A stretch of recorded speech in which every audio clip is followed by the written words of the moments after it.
di trading kan sebenarnya kita banyak gaya, ya kan? Ada yang scalping, ada yang swing, ada yang position gitu ya. Ya. Buat seorang yang masih newbie gitu ya.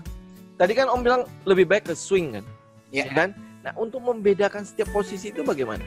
Kan kadang-kadang bisa juga tuh orang masuknya, oh saya pengennya ke swing nih. Swing kan berarti dia ingatnya adalah oh gue buy on support, sell on resistance, buy on support, sell on resistance gitu kan. Tahu-taunya hari itu langsung kena resisten, jadi udah kayak scalping gitu kan, ya kan? Nah atau gue mau follow the trend nih, ya tapi bagaimana cara gue harus follow the trend? Nah untuk membedakan itu bagaimana ya? Dan dia harusnya enaknya sebenarnya masuk ke mana sih? Kalau yang newbie ya, kalau menurut gue sebenarnya sih my best suggestion ya menurut gue adalah satu, jangan main yang saham-saham yang third liner gitu ya, second liner oke, first line LQ dan segala macam oke gitu ya. Lalu yang kedua adalah lo harus mempunyai setup yang menjadi pakemnya lo gitu ya. Terserah lo mau belajar sama siapa aja, tapi setup itu yang menjadi pakemnya lo gitu ya. Yang kedua adalah yang selalu gue tekankan, jangan lihat indikator yang leading duluan. Yang harus dilihat yang lagging duluan. Ya, jadi itu satu. Yang dimana setelah itu, once lo punya setup untuk this lagging indikator, habis itu lo lihat kapan point of entry-nya. Ya. Gampang banget kok, dia saat dia cross dari average-nya ambil. Ya kan? Kalau di masa-masa kayak sekarang, masa-masa market kayak bearish kayak begini, ya, lo lihat yang saham-saham yang uptrend, gitu ya. Jangan lo merasa bahwa saham uptrend itu ketinggian, saham uptrend itu udah jalan, gue nggak bisa dapet cuan lagi, gitu ya. Ingat, masa ini masa 10 tahun sampai 20 tahun. It's not going to happen again, gitu kan. Kalau lo terjadi lagi, mungkin umur lo udah bertambah 8, bertambah 10, atau bertambah 20. Iya. Kan? Nah, and you get nothing ya. And then you get nothing. Terus, kalau misalnya lo udah kayak begitu, mendingan lo follow the trend aja, rather than swing yang pakai target. Pilih saham yang bagus dulu, and then follow the trend. Follow the trend gampang kok guys, gitu ya. Selama dia masih dari averages-nya, gitu ya. Terserah lo mau pakai 5 kayak 20 kayak 50 kayak 100 kayak 200, terserah gitu kan. Selama dia masih up ya, naik terus, hold it. Kalau dia turun ya kan, menyentuh those averages and then mantul lagi, kalau orang bilangnya rebound gitu kan, mantul lagi, get it gitu kan, get it tambah lagi gitu kan. Jangan pas turun ke bawah tembus dari averages-nya, moving average-nya, lo malah nambah gitu kan. Bukannya iya tapi kan nanti mantul lagi ya. Well, terserah sih, tapi kalau menurut gua adalah you have to disiplin dulu sama setup yang lo punya. Ya, dari setup yang lo punya itu nanti lo bisa follow the trend gitu. Gampang kok menurut gua, dan itu sebenarnya indikatornya gampang. Yang dilatih yang di sini nih yang susah. Yang di mana? Aduh. And then tiap hari karena nggak ada kerjaan di rumah, buka laptop, bukan ngerjain kerjaan lo, tapi lo lihat market. Wih, kuning merah ya, kelap kelip gitu ngomongnya. Oke. Nah Om, tadi kan bilang ada lagging, ada yang leading kan indikatornya. Nah, boleh nggak kasih beberapa itu? Moving average saja ada yang leading, ada yang lagging. Iya, tapi kalau menurut gua adalah kan kalau buat teman-teman ya, leading kan adalah dia yang mendahului pricing gitu ya. Most of the time mendahului pricing. Lagging itu dia ngikutin dengan price. Kayak misalnya MA5, di mana harga 5 hari dibagi 5 gitu ya. Kurang lebih kan seperti itu. Yang menurut gua very simple buat kalian lihat, rather than kalian mencari ilmu yang ada nggak indikator yang bakalan cuan atau profit 3000% dalam sehari gitu kan. Nah lo gue bingung gitu. Air aja nggak 3000 kan. Maksud gue rather than you look dengan hal tersebut, mendingan lo ambil salah satu lagging indikatornya, gitu ya. Lo lihat, assess resikonya apa, lo pakai, gitu ya. Those things. Gue selalu mengajarkan di kelas adalah sama kayak Bruce Lee punya filosofi. Better you kick the same kick 1000 times rather than lo mempraktiskan 1000 macam tendangan, gitu kan. Nah, menurut gue juga seperti itu. Lo pegangnya satu, which is yang lo akhirnya good, gitu ya. Itu yang bisa lo jalankan. Dan itu menurut gue bagus. Itu satu, leading. Lagging. Yang kedua sebenarnya belajar price action sih yang paling bagus.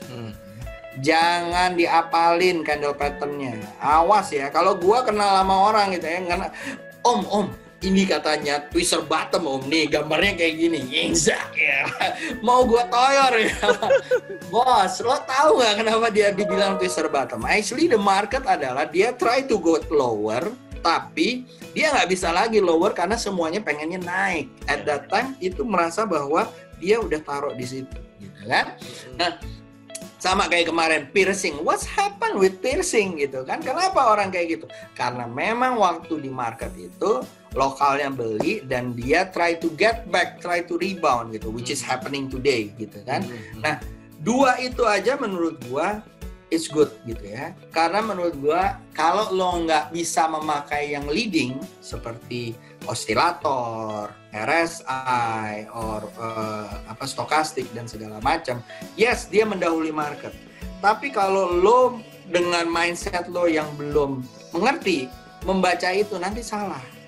Mendingan ngambil yang lambat dulu. Yeah. Om, kalau misalnya gitu newbie selalu kan FOMO ya kan? Fear of missing out. Nanti gue kalau kayak begitu gue ngambilnya telat, nanti gue nggak dapet cuan Om. Yeah. Mendingan lo telat cuannya daripada lo keguyur ataupun lo beli di pucuk gitu. Iya.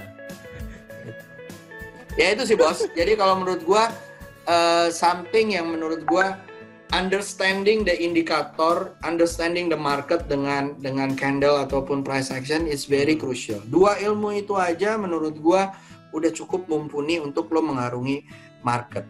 Yang ketiga nih, mindset. Gitu kan?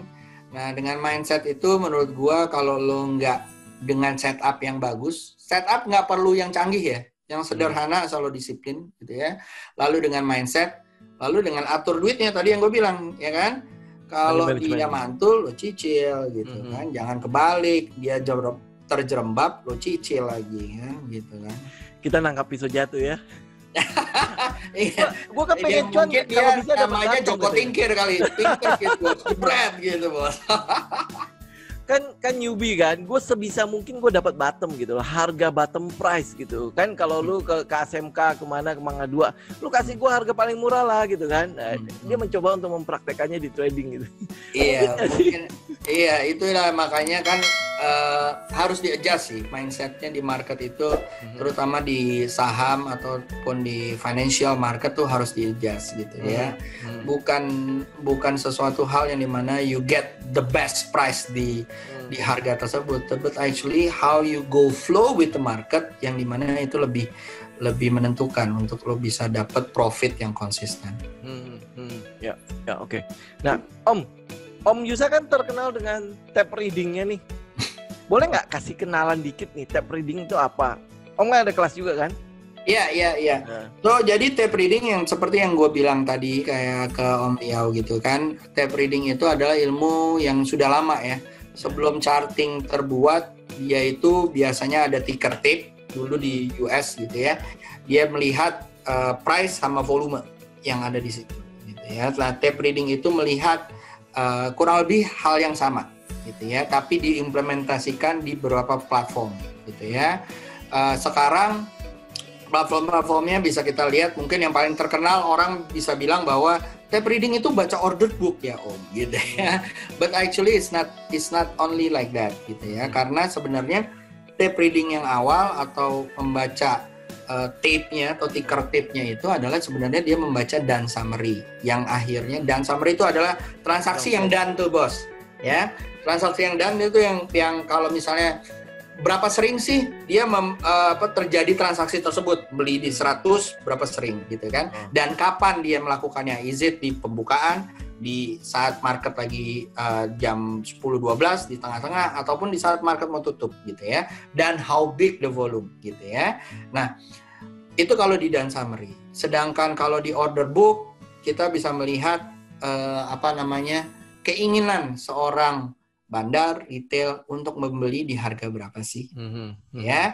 Nah, di saat itu kita bisa melihat bahwa barang tersebut akan naik atau enggak. Ya. Yang ketiga, tape reading juga kita pakai di broker summary gitu ya. Di broker summary mungkin sekarang orang bilangnya it's a bandarmology. But actually sebenarnya is one of the melihat recap dari broker siapa aja sih yang beli gitu ya. Nah, dibelinya itu again when, where, sama how much gitu ya. Nah, dan who, benar ya, dan who gitu ya. Yang dimana kita lihat tuh dari broker summary kapan sih dia melakukan akumulasi gitu ya. Dan akumulasi itu biasanya dilakukan di saat orang nggak ada yang lihat gitu ya. Kalau naik biasanya orang udah lihat, wow naik ikannya gitu ya, wow MDKA-nya naik gitu ya, or whatever lah gitu ya, atau inkonya naik atau apa gitu. But actually di saat orang nggak lihat ada smart money masuk gitu ya, and then dia akumulasi di situ. That's where the magic happen gitu ya. Habis itu kan dia tinggal jual barang ya pas di saat atas gitu.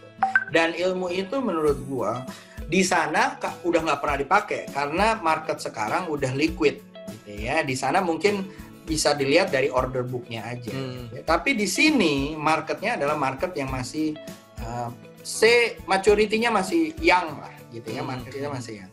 Where the bandar masih ada dan segala macam. Yang dimana kita bisa mendeteksi siapa nih yang beli, siapa yang ini, average-nya berapa, dan kita bisa melihat dari situ. But tape reading ini adalah menurut gua adalah salah satu indikator juga Om, yang dimana sama lah kalau lo bilang dengan leading indicator atau lagging indicator yang itu. It will be very dangerous kalau lo pakai cuma satu itu doang gitu ya. Kalau lo nggak combine dengan lo melihat chartnya, lo nggak combine melihat dengan TA-nya, is very dangerous buat yang pakai gitu ya. Apalagi kalau definisinya aneh-aneh gitu ya, melihat totalnya lah, melihat inilah, where sebenarnya emosinya deket-deket di situ doang gitu loh. Why you have to see the total dan segala macam. Nah, kalau lo combine, lo akan melihat secara holistik apa yang sudah terjadi, marketnya mau kemana, and then lo melihat dari tape readingnya gitu ya, lo melihat dari order booknya apa yang akan terjadi, niatnya mau ngapain gitu kan. Once you combine that, probabilitasnya winning ratio-nya akan meningkat sedikit. Ya. Jadi tape reading itu akan men-smoothing your trading plan, where your trading plan is good, which is quite simple enough menurut gua, yang akhirnya lo bisa mendapatkan rasio winning yang lumayan tinggi. Gitu sih, Bos. Oke. Nah, ini tape reading kalau mereka benar-benar pakai kan banyak tuh yang di pasar tuh ngomongnya kalau scalper tape reading. Benar nggak sih? Korek nggak sih? Mungkin akan berguna ya buat scalping gitu ya. But kalau lo pakai korek gitu ya, kalau lo pakai dengan benar, tape reading itu bisa membuat lo mendapatkan harga yang optimal di market tersebut. Contoh ya, lo mau ngambil misalnya harga barang yang udah naik gitu ya. Say kalau hari ini mungkin yang udah naik apa, J-Sky misalnya, or whatever lah. Itu gorengan ya. Misalnya lo mau ambil misalnya Inco gitu ya, atau Tins atau whatever lah ya. Yang dimana lo bisa mendapatkan harga optimal di saat kita tahu di dalam order booknya itu bandar lagi nahan di harga berapa, gitu ya. Di saat bandar lagi nahan di harga berapa, kita bisa taruh ngikutin si bandar, gitu ya. Apakah taruh di bawah atau di atas? Bisa gue jelasin di kelas. Tapi di saat itu kita bisa tahu tuh. Nah, secara swing biasanya kayak gini. Biasanya swing adalah lo udah bikin nih trading plan-nya kenceng-kenceng dan segala macam. Setelah itu lo mau eksekusi. Pagi lo HK, jebret gitu kan. Lo HK pagi. Habis itu lo perhatiin marketnya. Damn, turun 2%, 3%. Habis itu makan nggak enak, kerja nggak enak, apa segala macam. While sebenarnya kalau lo mau swing, di saat lo kayak begitu, ada timing-timing yang lo harus hindari gitu ya. Ada market fase yang lo harus hindari, and then setelah itu lo tahu kapan lo bisa masuk. Either lo nego, haki dan segala macam gitu ya. Nah, timing tersebut lo sesuaikan dengan tape readingnya. Kapan sih bandar nih nahannya di mana sih? Siapa sih yang nahan? Siapa sih yang dominan di situ gitu ya. Nah, di saat itu di situ dibutuhin. Planningnya udah benar, Bos. Misalnya gampang deh di atas EMA 50 gitu. Planningnya udah benar. Tapi buat eksekusinya justru one small piece itu yang dibutuhkan gitu. Ya, kita bisa dapat harga lebih optimal ya. Ya, exactly. Oke, artinya berarti tape reading itu sebenarnya bisa di segala posisi. Ini sebenarnya buat kita ngomong gini lah ya. Itu sebenarnya sebuah instrumen untuk kita gunakan untuk dapatnya harga optimal.